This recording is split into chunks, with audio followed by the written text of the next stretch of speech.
Čo ak v deň gynekologickej prehliadky dostanem menštruáciu? Alebo som začala neočakávane krvácať?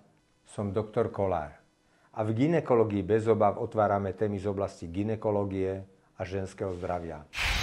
Dostali ste menštruáciu práve v dátume preventívnej prehliadky?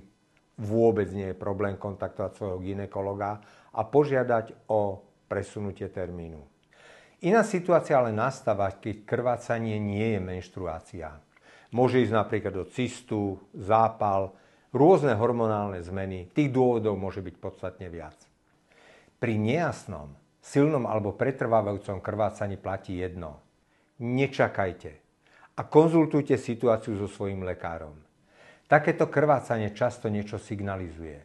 Váš lekár situáciu zhodnotí, dohodne sa s vami na ďalšom postupe a ak je potrebné vyšetrenie, pripraví sa naň tak, aby prebehlo bezpečne a odborne.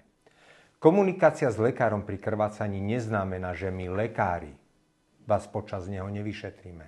Naopak, vďaka nej vieme vyšetrenie prispôsobiť a urobiť ho tak, ako to situácia vyžaduje.